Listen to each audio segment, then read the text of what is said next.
25 years ago, I was Marc's boss, and we were writing the first bird atlas texts. Marc was the editor representing Botswana, but Marc, thanks to Marc, that the first bird atlas has no howlers in it whatsoever. So Mark diligently picked out every little problem right to the bitter end, and somehow, Mark, you managed to discover the last problem. So Mark made a huge contribution to the first bird atlas, and it's important to acknowledge it. So I'm glad that Rick is out of action, and I get the job of having the opportunity to say that. Thanks, Mark. So Mark is going to Mark is Belgian. He moved back to Belgium after his stint with the Bird Atlas project, and he now works for the BirdLife partner in Belgium. He's busy with a Bird Atlas project and all sorts of things. But at some stage, he was involved with migration studies on the Sahara, and that's what he's going to talk to us about this evening. So over to you, Mark. Thanks. Thanks, Les, for the introduction. Good evening, everybody. Just see whether I can share this again. We should start there. Right. I'll be talking about migrant birds in the Sahara, and this is, as Les indicated, not a recent experience. It dates back to 2003, actually, when the Swiss Ornithological Institute had a fairly large research project in the Sahara in Mauritania, and I was fortunate enough to join that for 6 months. The Sahara is known as an incredible obstacle between Europe and Africa for migrating birds. And most of them in Europe go southwest, at least in Western Europe, and then the other part from further north in the east go around east. But even when birds get to Iberia, it's still pretty much unknown what's really happening from there. At some stage, they have to change direction, because if they continue, they end up in the ocean. Is that what they do? Do they continue southwest until they run out of fuel and realize that that was not a good idea, and then need to reorient and fall on the coast of Morocco or Mauritania, and then follow the coast to eventually reach wintering grounds in the more Mesic areas of Africa? Or do they already reorient in Iberia and go straight across on a broad front? It's not very well known, all of that. And that was part of the stuff that the Swiss Ornithological Institute wanted to clarify. We now know that larger birds are capable of flying several days non-stop, particularly waders do that, but it's also known from the cuckoos from China that go non-stop in several days to East Africa. Some of the questions is, what do small passerine migrants do when they cross this 2,000 to 3,000 kilometers barrier? Do they fly non-stop continuously, or do they, as they do in Europe, only fly at night and rest during the day? So do they find a place to stop over during the day? And what do they do then? Do they forage, or do they just sit it out and leave again the next night? That's some of the questions that had to be addressed. Now, how do they do it? It's known that birds build up large fat stores. These are garden warblers. They build large fuel stores from which they can fly, but not only that, they also build up lots of flight muscles. This is the central bone, and you can see that it's really full, it's flat and full. And after a week, they come out the other side of the Sahara like this. So this bird is about 30 grams, and this is less than 10. Actually, it was only 8 grams. So not only the fat has gone, but also the muscles. This is the breastbone, and you can see the birds have become very sharp, actually. Now, you may think that this is a really fat bird, but it can be better. This is actually a European marsh warbler from the Black Sea coast in Georgia. and there all the birds are fully full of fat, and they have sufficient capacity there to fly without refueling to the Sudan in Eastern Africa.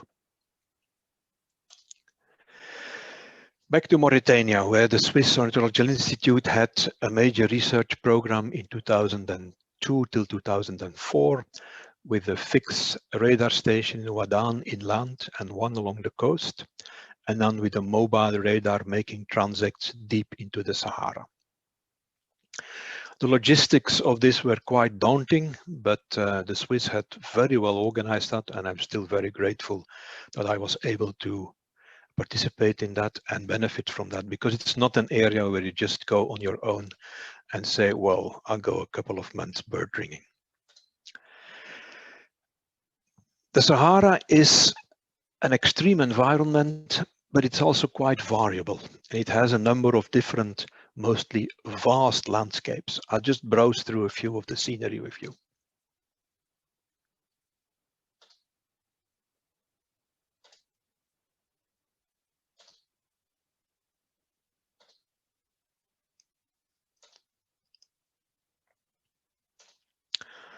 I think this may be the place where the blue rock thrush was actually invented.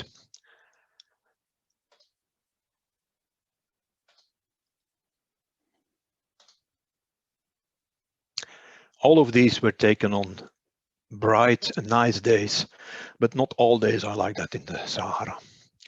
Actually, quite a few of the days are like this. That's when the dunes start migrating across the road, and there is actually bulldozers needed to clear the roads, which makes it double dangerous. Okay, back to the nice weather. Another peculiar feature is that even in the most desolate places, there is people living. A room with a view, that's obvious, but still, I wouldn't like to live there all my life, actually.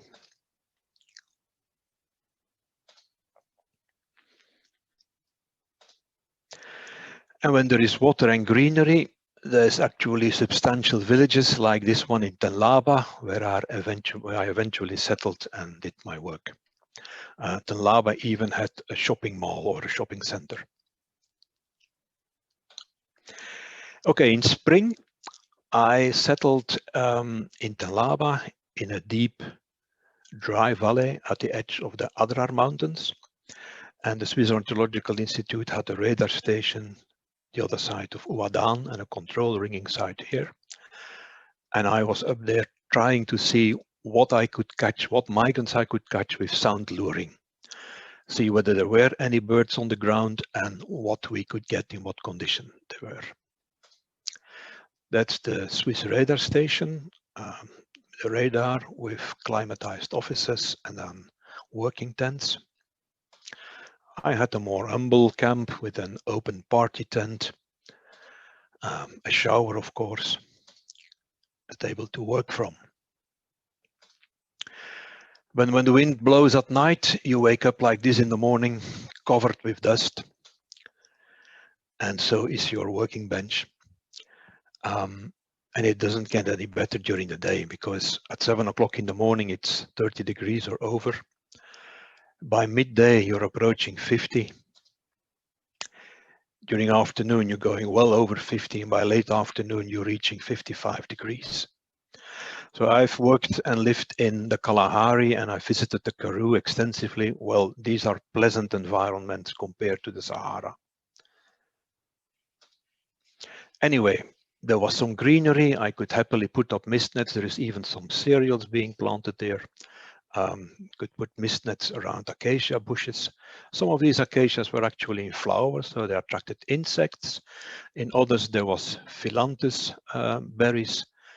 So it was not desert. It was a reasonable environment for birds when they landed. They could survive there.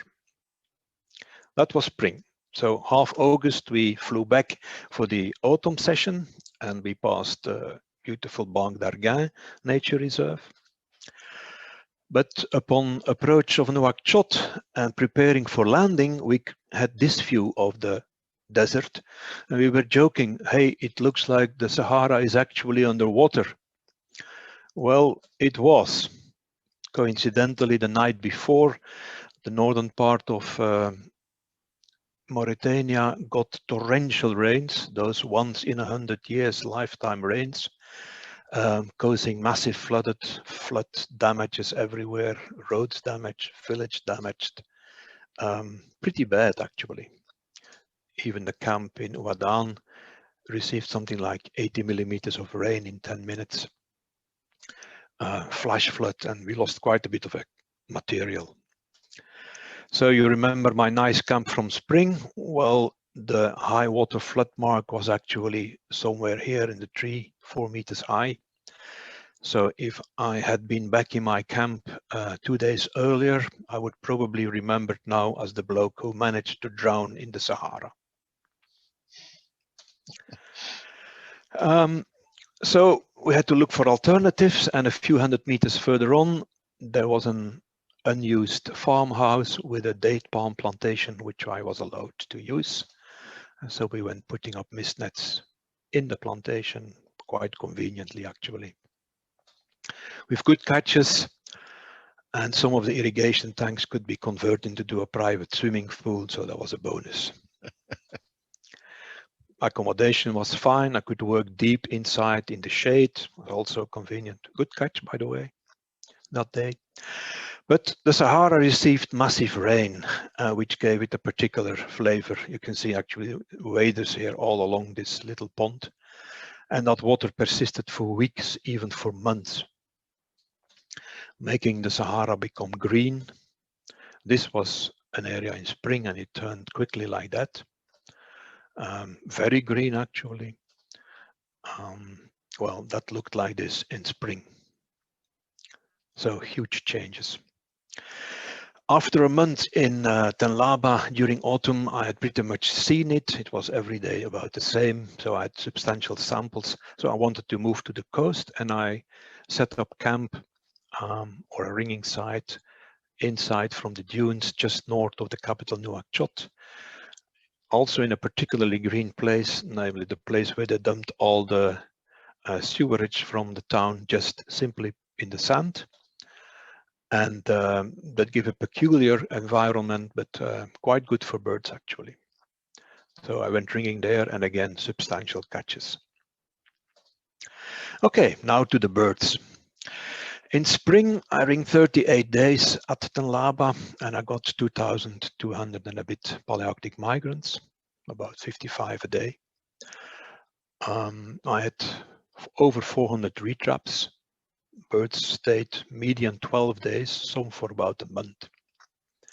So they happily survived there, and I had one foreign recovery of a reed warbler from Holland. Most were white-throats, melodious warblers, willow warbler, Orphean warbler, subalpine. Most of these, including woodchat-shrike, are actually birds from dry country. So for them, this is an acceptable habitat in which they can settle, refuel, and survive.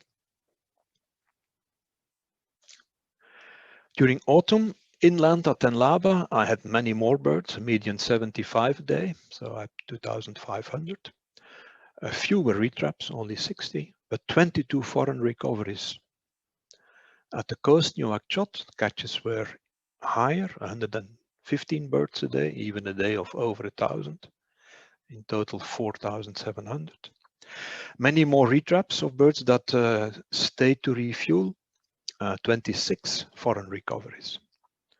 So there were more birds at the coast than inland. There was a greater species diversity at the coast, and there were more local retraps, birds staying longer, stopovers. Just to return to the exceptional high rate of foreign recoveries, that's about 1 in every 200 birds. Most were reed warblers, including one coming about 5,000 kilometers from Sweden in 27 days. Also a sedge warbler in 13 days, 3,200 kilometers from France. So it looked like almost entire Europe jumped into my nets in Mauritania.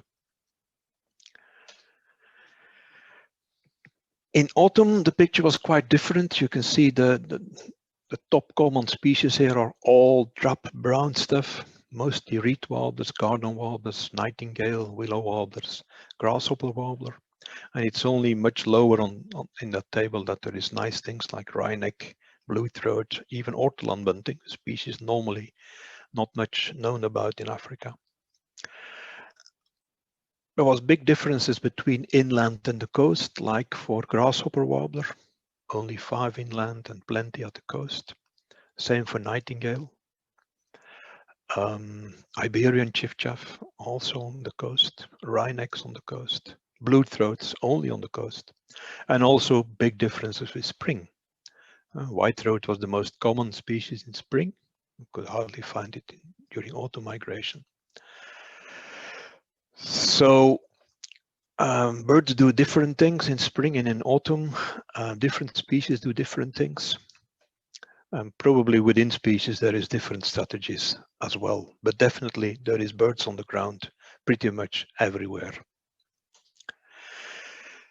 You would expect birds to cross the inland directly, that they are more at risk of running out of fuel, but that's not what we saw. Actually, most of this is now for garden warbler. Most of the garden warblers inland had pretty good fat scores, and also the muscle scores were good. So they were in good condition, they looked like that. While on the coast, there was quite a substantial number of extremely thin birds. That probably are birds that continue to fly southwest from Iberia over the ocean until they run out of fuel and then realize that they were not on a good track and that they needed to do something about it, and then reoriented to just make it to the coastline. There is probably another bunch of even thinner birds that just drowned and that didn't make it even to the shoreline. But the birds that did make it actually survived and recovered, eventually giving these strange patterns of combinations of fuel and muscles. So they refueled, they gained fat, but the muscles were still in poor condition, because regaining fat goes faster and probably requires less quality food than restoring protein in the muscles. Whether these birds can still make it out of the Sahara, that's not very clear, because they have fuel, but the engine is still broke. Okay, if you put up nets for so long in that place, you capture interesting and nice birds as well. So I got Barbary falcon, some blue-cheeked bee-eaters, European bee-eater, both nightjar species from Europe, scops, wryneck, honey buzzard, and so on. And also golden nightjar, for instance, which is an African species, and 2 vagrants, because that's 2 of the species that actually all should go east around the Mediterranean, but I caught lesser white-throat and redback shrike in Mauritania as well. So that's pretty much in a nutshell a story about ringing birds in the Sahara. Thank you. Thanks very much, Mark. A very well put together presentation, and sorry I went offline for a while. I promise you I wasn't abdicating from my responsibilities. There was a connection problem. Fascinating. I think I saw the majority of your presentation. I think there were 1 or 2 questions from Clara in the Gambia, I think. Did you have a stationary camera recording position to see the seasons changing over the course of the research? Nope. It would be nice to have that at a permanent netting site. We didn't have, and well, it wasn't a permanent netting site. We were there for 3 months, which is quite substantial, of course. And the rains were an absolutely freak event. I mean, that you would expect spring conditions with bare ground persisting for years on a row, actually. So that was a very, very exceptional event. Mm-hmm. And then Clara has another question. Did you ring any local birds? And, oh yeah, sure. For the associations, were there any associations between migrants and local species? We did catch local birds, but few, actually. Less than 5% of the total were local birds.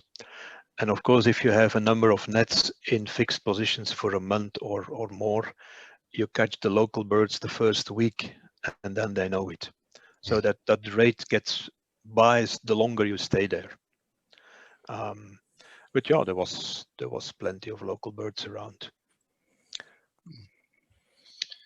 Great. So Mark, were you using film cameras, or were you at the start of the digital camera era? It was the very start of the digital camera era, and as we found out, those things cannot stand the dust very well. So almost all digital cameras died after a couple of days of exposure to the dust, and the dust gets everywhere, I can tell you. Oh, what a fascinating fascinating that you were there at that time when there was the that amazing rain event, and to be able to capture that from a bird ringing and a migration point of view. Fascinating indeed. I forgot to say that this was just a small sidekick. I mean, the Swiss had a big research, and they've published plenty of scientific papers about it, which I'm not going to rehassle now. That can all be found. I just reported on my bit of bird ringing. Great, Mark. Thank you very, very much for a fascinating presentation and very well put You're together. welcome. And lovely to have seen another part of Africa, and to have it presented by somebody who's has worked for such a long time in different parts of Africa and is so passionate about the fauna of Africa. So thanks very much, and wonderful to have you part of this this community.